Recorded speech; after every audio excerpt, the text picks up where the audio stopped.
மீண்டும் இந்த பேருந்துகள் கட்டணமில்லா பேருந்துகள் அறிவிப்பு 3 சிலிண்டர்கள் வங்கி கணக்கில் வர வைக்கிறோம் எல்லாம் சொல்லிட்டே இருக்காங்க. தமிழ்நாட்டுடைய கடன் அளவு ஒரு பக்கம் ஏறிச்சு, இன்னொரு பக்கம் இந்த திட்டங்களுக்காக செலவு செஞ்சுக்கிட்டே இருக்கிறது எப்படி பார்க்குது? மீண்டும் பாட்டாளி மக்கள் கட்சியை பொறுத்த வரைக்கும் மக்களுக்கு தேவையான இலவசங்களை கண்டிப்பாக கொடுக்க வேண்டும். அது விவசாயமா இருந்தா இடுபொருள், டிராக்டர் போன்ற விஷயங்களை கண்டிப்பாக விவசாயிகளுக்கு இலவசமாக கொடுக்க வேண்டும். படிப்பு அப்படின்னா அந்த படிப்பு இலவசமாக கொடுக்க வேண்டும். இலவசமே வேண்டாம் பாட்டாளி மக்கள் கட்சி சொல்லவில்லை.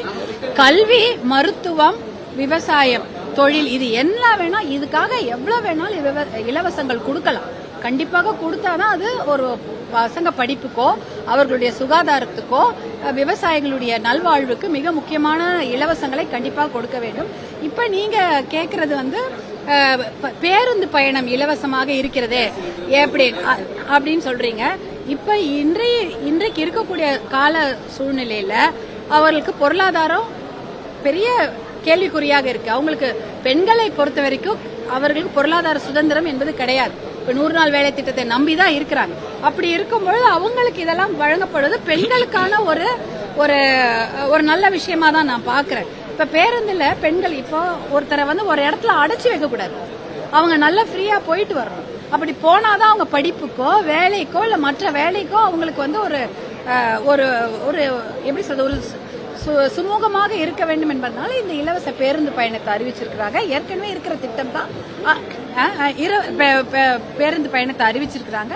இன்னும் கூட அதை விரிவுபடுத்தி இருக்கிறாங்க கிராமப்புறங்களுக்கு. அது ரொம்ப மிக வரவேற்கக்கூடிய திட்டம். பெண்கள் அந்த 10 ரூபாய் கூட முக்கியம் அப்படின்ற மாதிரி ஒரு நிலைமை தான். அதனால அவங்களுக்கு அது மிக உபயோகமாக இருக்கும்.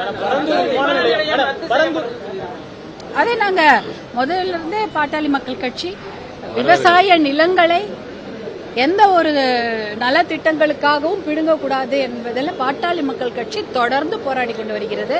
எந்த ஒரு விவசாய நிலங்களையும், அதுவும் 3 போகம் விளையக்கூடிய விவசாய நிலங்கள், அது ஒண்ணுதான் அவங்க வாழ்வாதாரம். அதை பிடுங்கி எந்த ஒரு நலத்திட்டங்கள், ஏன்னா இது நலத்திட்டமே சொல்ல முடியாது, சுற்றுச்சூழலுக்கு எதிரான திட்டம் கூட சொல்ல முடியாது. இது எப்படின்னா நீடித்த வளர்ச்சிக்கான நலத்திட்டங்கள் இருந்தால் அது சுற்றுச்சூழலை கணக்கில் எடுத்துக்கொண்டுதான் செய்ய வேண்டும். அப்போ இது சுற்றுச்சூழலுக்கோ விவசாயத்துக்கோ எதிரான திட்டமாக இருந்தால் அது எந்த ஒரு திட்டமும் தேவையில்லை. வளர்ச்சி திட்டம் ரொம்ப முக்கியமான தேவை இருக்கு. அதை சாருக்கு ஒரு அறிக்கை கொடுத்திருக்காங்க.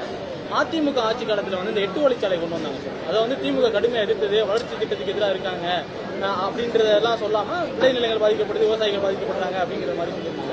இப்ப பரந்தூர் விமான நிலையம் கைவிட்டதுக்கு திமுக எதிர்ப்பு தெரிவிக்கிறாங்க.